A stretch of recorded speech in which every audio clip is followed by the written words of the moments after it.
साधक ने वृंदावन में कहीं मोबाइल से गलत देखने का अभ्यास बना लिया और उसे त्याग नहीं पा रहा था, अब सत्संग था नहीं। सत्संग हो तो फिर निकल जाएगा। वो उसी में डूब गया और अपने शरीर को पूरा कर दिया, अर्थात आत्महत्या कर ली। एक बार बताया था सत्संग में, तो वही प्रसंग थोड़ा सा छिड़ा। सब संत भगवान विराजमान। 1000 बार अगर हम गिर जाएं तो भी हमें शरीर छोड़ने की बात नहीं सोचनी। गिरता वही है जो दौड़ता है। जो गिरे पड़े हुए हैं, चल ही नहीं रहे, वो क्या गिरेंगे। साधक को हर गिरने में एक उपदेश मिलता है, हमसे त्रुटि कहां हुई। पर यह बल सत्संग से मिलता है। यदि सत्संग मिले तो 1 मिनट में ऐसे सब। निराश नहीं होना किसी भी साधक को। ध्यान रखना, हमारा बल भगवान है।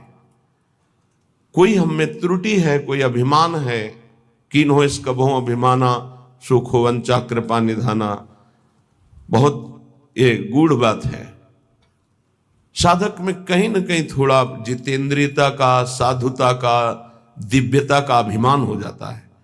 उसका नाश करने के लिए उसको घुटने टेकने पड़ते हैं माया के आगे।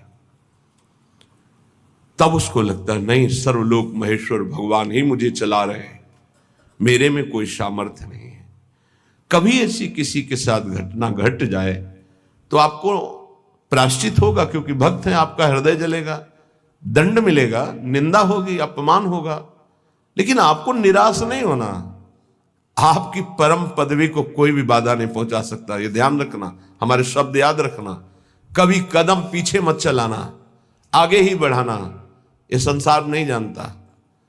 तभी हम कहते हैं कि संतों के पास बैठकर जो सुना जाता है उनके अनुभव सुने जाते हैं। शास्त्रों में तो सब लिखा ही है, लेकिन जो शास्त्रों में लिखा है उसका उन्होंने साक्षात्कार किया है, फिर अनुभव करके बोल रहे। तो इस बात को समझे।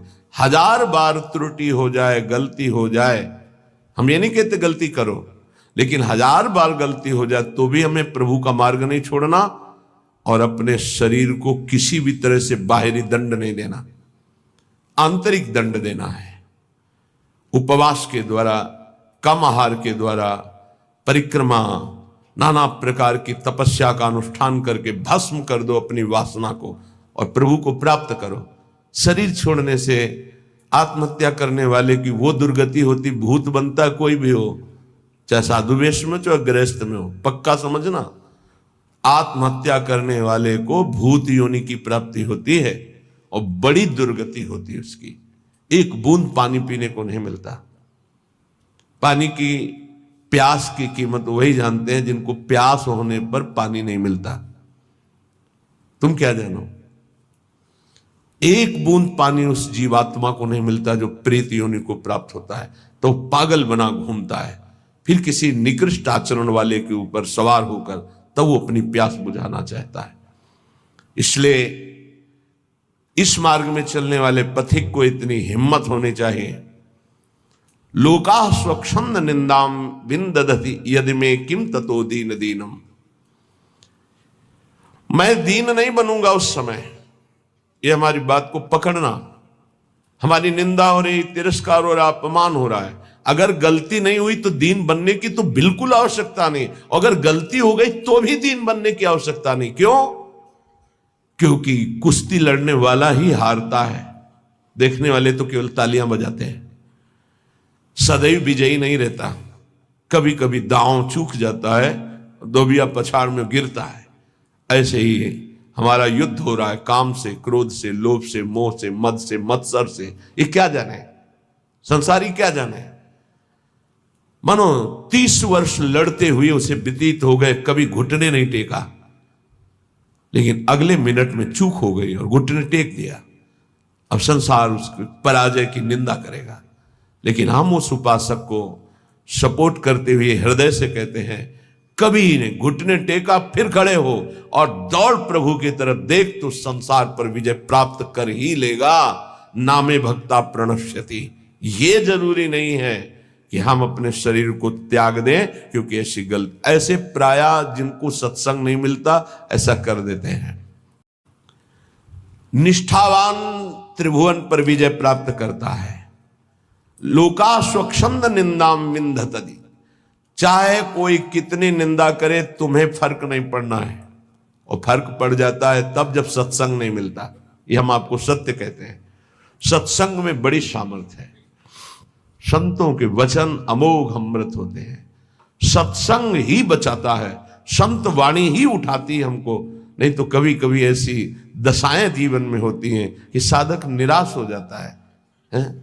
जिसको किसी को कटु व्यवहार नहीं करते, किसी से कोई मतलब नहीं रखते, अपना लक्ष्य केवल, फिर भी गाली दे रहे, फिर भी ऐसे ऐसे षड्यंत्र रच रहे, फिर भी प्रतिकूलता। हे नाथ, ऐसा क्यों हो रहा है? ये कमजोरी हमारी है। इस कमजोरी को संत वाणी दूर करती है। पक्का जब जब जीवन में कहीं कमजोरी आई तब तब संत वाणी ने हमें उठाया, संत संग ने हमें उठाया। ये हमने जीवन में देखा है। कभी भी हम जहां निराश होने का अवसर आया वहीं संत भगवान पधारे और ऐसे वचन बोले कि हृदय गदगद हो। कहीं भी कभी भी कोई भी घटना ऐसी जिसमें हम निराश हैं, सामने देखा है कि संत भगवान खड़े हैं और कोई न कोई ऐसे वचन बोले जिससे निहाल हो गए। तो सत्संग के द्वारा ही हमको ऐसी सामर्थ्य मिलती है कि हम निंदा को सह सके। फिर कह रहे हैं सर्वम चेता स्यात् कुटुंब किमिव मम ततो दुर्दशाः स्युस्तता किम। मेरे परिवार के सब लोग मुझे छोड़ दें, पक्का छोड़ देंगे, क्योंकि जहां जहां राग है वो हरि हटाएंगे, छोड़ देते हैं। जब आप सच्चाई से भजन करोगे, डरना मत। सच्चाई का जब जिस दिन भजन होगा तो परिवार का राग छूटेगा, पर परिवार में भगवत भाव रहेगा। वही हम कह रहे हैं कि भगवत भाव से प्रीति करो, राग पूर्वक नहीं। राग का नाश, राग होता है आंतरिक, बड़ा सूक्ष्म होता है। ततो दुर्दशा स्युस्तता किम।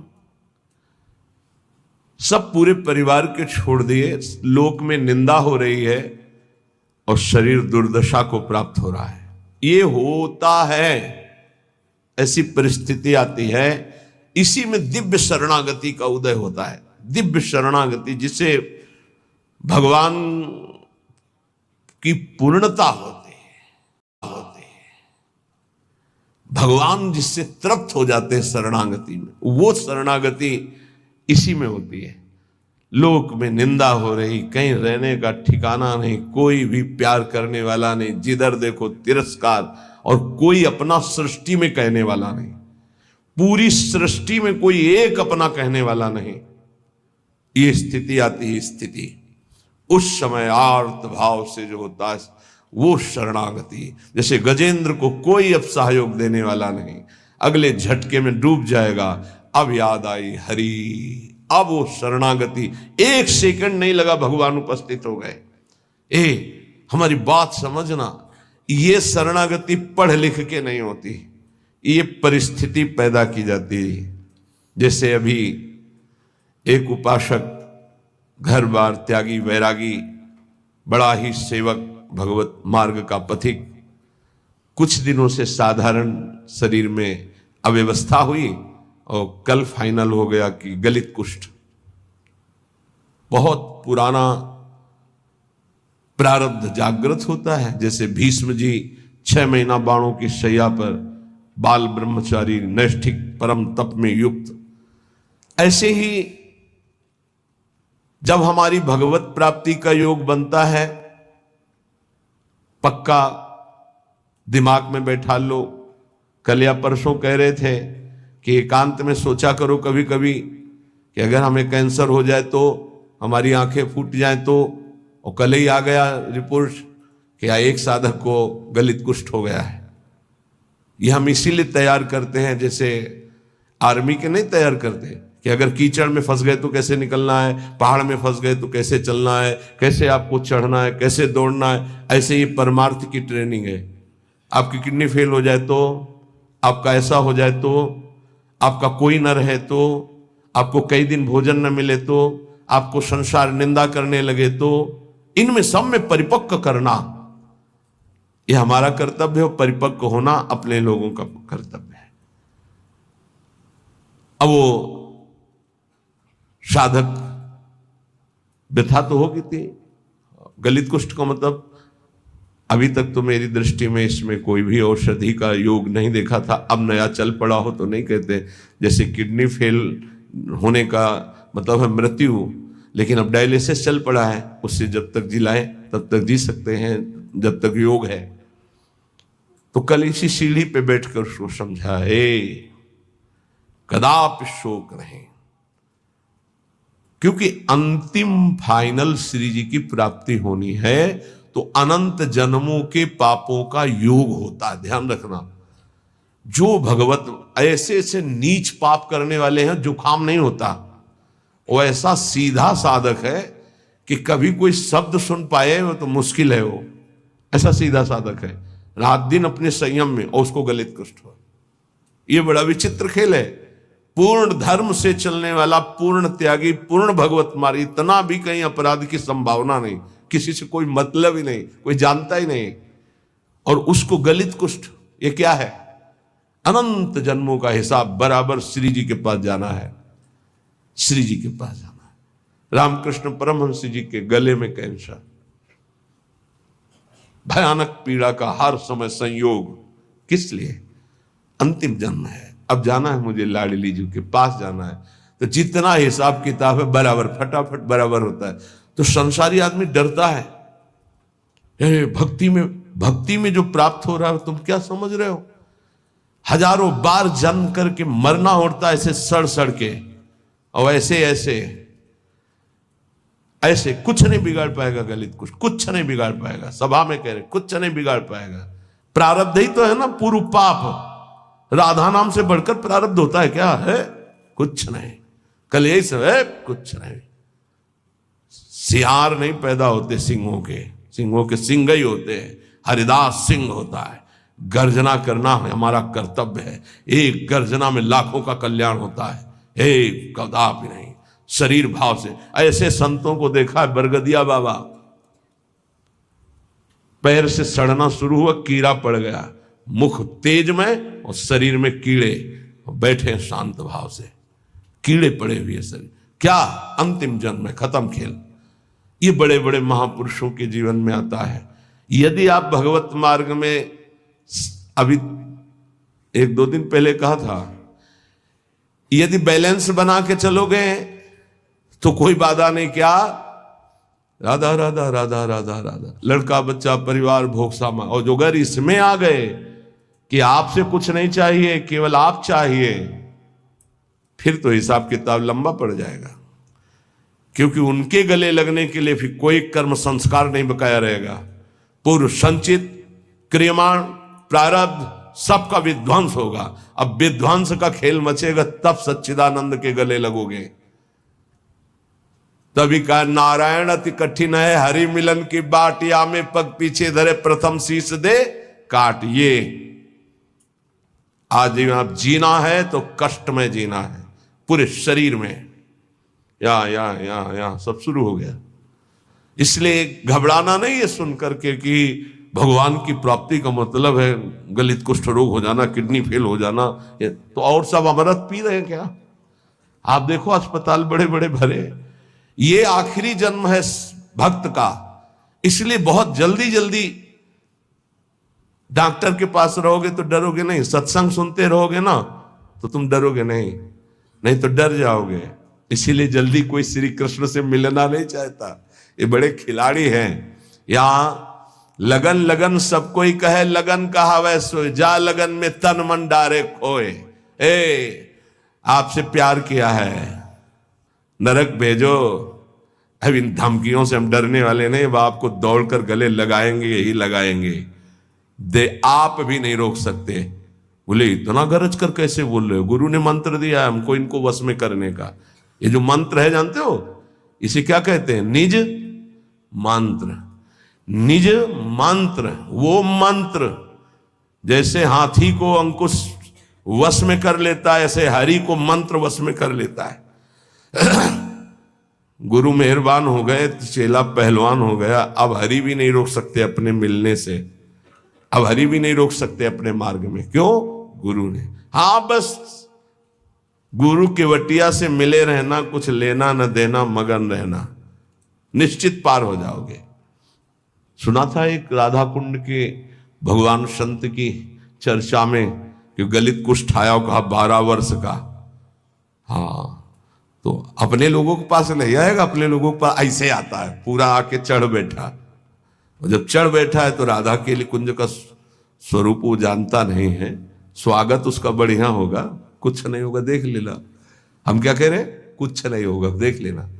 क्या होगा? श्री जी गले लगाएंगे। ये संसार क्या करता? बोले स्यात् कुटुंबम किमिमम ततो दुर्दशा। दुर्दशा देखकर परिवार के लोग भी हट जाते हैं। पक्का, ये खूब देखा है। 2-4 दिन वाली प्रियता बात अलग है, या बहुत बहुत जननी थोड़ा प्यार, फिर इसके बाद कोई प्यार नहीं करता संसार में। पक्का आप लोगों को भूल भुलैया में फंस रहे हो, इसलिए ऐसा लगता है। नहीं, अपने जीवन में देखा है और पक्की बात है, कोई प्यार नहीं करता। अगर कोई प्यार करता है तो भगवान, अगर कोई प्यार करता है तो भगवान जिससे प्रेरित करते हैं वो, अन्यथा नहीं। दुर्दशास्युस् तथा किम, मेरी दुर्दशा हो जाए तो अभी मेरा क्या। जब कोई होता है तो उसमें बैठकर वो बोलती हैं, और जब कोई प्रकट में नहीं होता है तो वो स्वयं बोलते हैं। तो धन्य है उसका जीवन कि जब शरीर दुर्दशा में हो और कोई प्रकट में पास ना हो, तो ये लाडले दोनों खेलते खेलते आ जाते हैं, प्रिया प्रीतम, और बात करते हैं। ये कथा नहीं कह रहे, ये व्यथा कह रहे हैं। हृदय की जब व्यथा उत्पन्न होती तब कथा की रचना होती है, तब उसकी जीवनी की रचना होती है। दुर्दशा मांगो, मांगोगे? कोई हिम्मत है किसी की कि प्रभु मुझे ऐसी दुर्दशा दे दो जिसमें आपके सिवा कोई भी ना हो। और ये संसार, जिस कमरे में आप होगे उस कमरे की खिड़की में भी नहीं झांकेगा कि कहीं ऐसे न कह दे, बुला न ले। पक्का, खूब अच्छे से देखा है, खूब अच्छे से देखा है। ये बात बहुत इसलिए रुक रुक के कह रहे हैं कि जीवन में सबके आता है, सब दिन होत न एक समान। एक दिन तुम सुख से इतराते हुए छाती फुलाकर अभिमान से डोल रहे हो, जब तुम्हारे कर्म का परिणाम आएगा तो छाती फुला के फिर सहने की ताकत नहीं होगी। इसलिए अभिमान मत करो, पाप मत करो। पीछे का हिसाब ही इतना है कि लाखों बार जन्म ले तो भी हम नहीं भोग पाएंगे। उसको मिटाने के लिए मानव देह मिला है, खूब नाम जप करते हुए उसको मिटा दो। सेवाधीशश्च न स्याद् यदि किमुततः श्रील वृंदावने हम। अगर मेरी ऐसी शरीर की दुर्दशा और सेवा नहीं बन पा रही भगवान की, तो मुझे कोई फर्क नहीं पड़ेगा। क्यों? क्योंकि मैं पड़े पड़े रोते हुए उनकी सेवा करूंगा। एक होती सामग्री से सेवा और एक होती रुदन से सेवा। तो यहां कह रहे हैं सेवाधीशस्य न स्याद् यदि किमुततः श्रील वृंदावने हम। अब हमसे प्रगट सेवा भी नहीं हो पा रही तो मुझे क्या, क्योंकि मैं हूं तो ना उनका।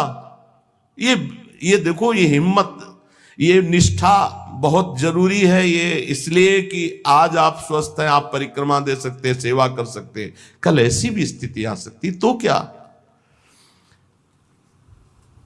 कभी कभी सोचते थे, जब रात के 8 बजे स्नान कराते थे श्री जी को, हिम्मत बनाई रात्रि तक उठ पाए, श्री जी को स्नान करा रहे धीरे से जैसे बना, तो सोचते थे श्री जी आपकी सेवा कैसे होगी। आज हमारे तो 2 हाथ नहीं सेवा कर पाते, लेकिन आज सैकड़ों हाथों से श्री जी को दुलार हो रहा है। ये उनकी महिमा। सब 9 अवस्था के सब पढ़े लिखे संत जो अपने जीवन को सांसारिक उन्नति में चढ़ाना चाहते थे, बड़े बड़े सर्टिफिकेट डिग्रियां लिए हुए हमारे श्री जी की सेवा में लगे हुए हैं, और ऐसे मनोयोग से लगे हैं, पूछो मत। भगवान सदैव कृपा करते रहे हमारी लाडली जी की सेवा में, ऐसी इनकी रुचि बनी रहे। कभी कभी जब श्री जी को श्रृंगारित देखते हैं, इन सब का प्रयास देखते हैं, तो ऐसा लगता है कि हमारी एक एक वृत्ति जो सेवा की थी वही इनके रूपों में आकर के विराजमान हुई है। जैसा हृदय से चाहते थे, भावना में करते थे, वही प्रगट में आज सेवा हो रही है। अगर शरीर से सेवा भी न बने तो हमें क्या, क्यों मैं आपका हूं, आपके निमित्त पड़ा हूं। यथास्यांभस्यास्थाय धैर्यम, ये बहुत बढ़िया श्लोक भगवत प्राप्ति के लिए कह रहे हैं, बहुत जोर की बात इस श्लोक में कह रहे हैं। जैसी भी परिस्थिति रखोगे मैं धैर्य नहीं छोड़ूंगा। हे हरि, आपसे है, आपसे जैसी परिस्थिति देना चाहो दे दो। क्या लोक में स्वच्छंद निंदा कराओ, लोग अपमान कर दें, तिरस्कार कर दें, तो भी मैं दीन नहीं होऊंगा। दीन का मतलब हाय हाय अब हमारी सब निंदा करने वाले, कोई हमारा नहीं, ऐसा कभी नहीं होगा। यदि हमें कुटुंब परिवार छोड़ दे, शरीर हमारा दुर्दशा को प्राप्त हो जाए, प्रगट में सेवा भी ना कर पाऊं, तो भी स्थास्याम्यास्थाय धैर्यम मम निज परमाभीष्ट सिद्धिर भवत्रे, मेरे को भगवत प्राप्ति से अब कोई नहीं रोक सकता, क्योंकि मेरा धैर्य है कि मैं प्रभु का हूं। हमारे माई श्यामाजू को राज, अब इसी से भगवत प्राप्ति होगी, पक्का होगी। यही हम कई बार समझाना चाहते थे, जो आज इस श्लोक में निकला है। कैसी भी परिस्थिति हो, भजन भी ना बने तो भी भगवत प्राप्ति होगी। बोले भजन के बिना भगवत प्राप्ति कैसे होगी? भरोसे में, भरोसे में। आगे पड़ा जटायु देखा, सुमिरत राम चरण की, भगवान के चरणों। मानो दुर्दशा है शरीर की, कोई पास नहीं, नाम से कोई साधन बन रहा है, ना कोई भजन। भारी पीड़ा है तो भजन भी नहीं बन रहा है, तो क्या? बस आशा है आपकी, भरोसा है आपका कि आप बड़े कृपालु हो, आप अपनी कृपा से मुझे मिल जाओगे, अपने समीप बुला लोगे, पक्का। श्रीपाद कह रहे निज परमाभीष्ट सिद्धिर भवित्री, हमारा जो अभीष्ट था भगवत प्राप्ति वो पक्का हो जाएगी। बस क्या? धैर्यम मम, मेरा ये धैर्य विचलित ना होने पावे, कुछ भी हो जाए। देखो इसमें ये नहीं देखा जाता कि इस समय इसकी परिस्थिति क्या है। हमारे प्रभु ये नहीं देखते, वही तो देते हैं। वो ये देखते इस समय इसकी स्थिति क्या है। अंदर में जो हमने भरोसा पाला है जीवन में, वो कभी कहीं भी नहीं छूट सकता। हम माने कि नाम जप नहीं हो रहा, वाणी पाठ नहीं हो रहा, माना कि हमसे सेवा नहीं हो रही, माना कि हमारे अंदर कोई अब भागवतिक विचार भी नहीं रह गए, लेकिन ये जो एक झीना सा धागा है कि मैं श्री जी के भरोसे हूं, इसको कौन तोड़ सकता है? इसी से भगवत प्राप्ति होती है, इसी भरोसे से। व्यास भरोसे कुंवर के सोवत पांव पसार, अर्थात मैं निश्चिंत होकर पड़ा हूं, मुझे निश्चित भगवत प्राप्ति होगी। जो श्रीपाद करे मम निज परमाभीष्ट सिद्धिर भवित्री, बहुत जोर की बात है। हर उपासक के लिए ये अध्यात्म की चरम सीमा की स्थिति की बात है। इस पर विश्वास कर लो अगर कर पाओ। कैसी भी परिस्थिति हो, मैं श्री जी का हूं, श्री जी का ही रहूंगा, चाहे कितना भी कष्ट आ जाए, निश्चित भगवत प्राप्ति हो जाएगी। निश्चित आपको वो परम सिद्धि प्राप्त होगी जो किसी साधना से नहीं प्राप्त होती है। जब तक शरीर स्वस्थ है तब तक कचाई न रखो। कल चर्चा हो रही थी काचे धर्मी की, उसमें जो शेष है उसको श्रवण करो तो कच्चाई दूर हो जाएगी, तो निष्ठा आ जाएगी, सच्चाई धैर्य आ जाएगा। श्री सेवक जी महाराज कह रहे हैं कि जब आपने शरणागति हरिवंश चंद्रजू की ले ली, ध्यान से सुनिएगा, लोगों के मन में कई तरह की शंकाएं रहती हैं, इनका त्याग कर दो। गीता जी में भगवान ने कहा ये यथा माम प्रपद्यन्ते तास तथैव भजाम्यहम्, मुझे जैसे जो भजते मैं उनको वैसा ही भजन में अनुभव हो। अब आप प्रभु को पत्नी रूप से भज रहे हैं तो वही बैठे हैं तुम्हारे पास, तुम्हें समझ में नहीं आ रहा। पुत्र रूप से भज रहे हैं तो पुत्र रूप में वही बैठे हैं। ये था माम प्रपद्यन्ते, इसको बहुत सरलता से देख लो। आप जिस रूप में प्रभु को देखना चाह रहे हैं वही रूप प्रभु दिखा रहे हैं। अब हम निकुंज उपासी हैं, हमारी उपासना का एक विशुद्ध मार्ग है। क्या विशुद्ध मार्ग है? जिसमें हमारे आचार्य और रसिक महापुरुष गए, हम उसी मार्ग के पथिक हैं। हमें बाहरी उपदेश नहीं सुनना। क्या बाहरी उपदेश? आज तो अमुक व्रत है, आज ऐसा है, आज ऐसा है। देखो बहुत शास्त्रों का सम्यक आराधन करके बोल रहा हूं, यह ना समझो कि मुझे पता नहीं। जैसे किसी का प्रश्न आता है कि बिना तुलसी के ठाकुर जी का भोग नहीं लगता, ये जानते हो कहां आता है? जहां हरि चरणों की उपासना है, खूब विशुद्ध भाव से इसका मूल जड़ तक चिंतन करने वाला ये भाव है। कोई ऐसा ना समझना कि बाहरी। तुलसी जी कौन है? वृंदा। कौन सी वृंदा? यहां वृंदावनेश्वरी की सखी वृंदा सखी नहीं, ध्यान रखना, ये वृंदा सखी नहीं, अधिष्ठात्री हैं। अनादि वृंदावन अनादि वृंदा सखी, ये वो वृंदा जो नारायण को पति रूप में बनाना चाहती थी।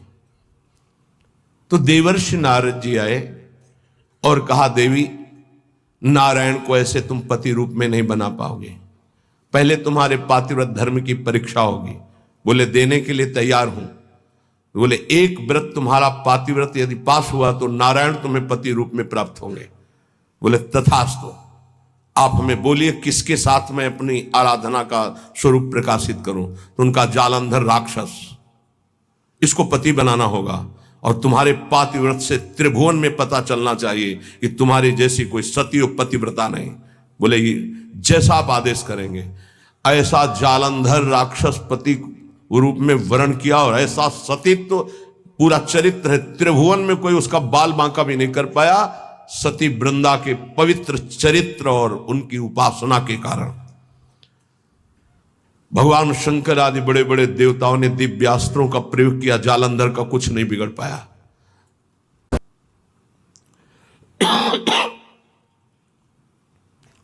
भगवान श्रीहरि से प्रार्थना की। भगवान श्रीहरि ने कहा ऐसे नहीं मारा जा सकता, इसका मूल है वृंदा, अगर उसका सतीत्व भंग हो तो ही मारा जाएगा। तो बोले नाथ आप ही इसको देख सकते हैं। तो उन्होंने कहा मुझे ही पति रूप में प्राप्त करने के लिए उसने तपस्या की थी, मैं जा रहा हूं। नारायण रूप से नहीं गए, छल किया। जगत मंगल के लिए उस दैत्य को मारने के लिए भगवान उसका रूप धारण किया जालंधर का। जब सतीत्व भंग हुआ तो उसे होश आया। उसने कहा मेरे पति जैसी चेष्टा नहीं, कौन हो तुम? क्योंकि आप में असीम सामर्थ्य, असीम सौंदर्य, असीम सुख मेरे पति नहीं हो सकते, क्योंकि मैं जानती हूं कौन है। जालंधर राक्षस आप वो नहीं हो। आप कौन है? अपने रूप में भगवान।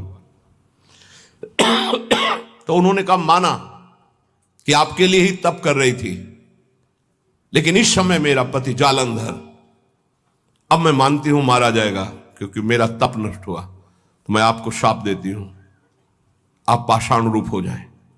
तो नारायण शालिग्राम बन गए। तो कहा मेरे लिए ही तूने तप किया था नारद जी ने, तो तुझे पातिव्रत धर्म की परीक्षा के लिए जालंधर को व्यर्थ में मुझे शाप दिया, इसलिए मैं शाप देता हूं, तुम वृक्ष रूप हो जाओ। वही तुलसी जी का वृक्ष। तो बिन तुलसी हरि एक न मानी, नमो नमो तुलसी महारानी नमो नमो। शालिग्राम की सेवा तभी पूर्ण मानी जाएगी जब तुलसी जी होंगी। और वही पद्धति वैष्णव जनों ने अपनाई, भोग की। लेकिन हमारे यहां प्रिया और लाल और सब सहचरिया हैं। तो यहां वो वृंदा नहीं है, यहां वृंदावनाधीश्वरी की नित्य सहचरी वृंदा, जो वृंदावन की अधिष्ठात्री देवी, तो वृंदावन अनादि और वो देवी अनादि। तो यहां तुलसी जी का प्रवेश चरणों में है, ना कि भोग में है। चरणों पे तुलसी जी चढ़ाई जाती है।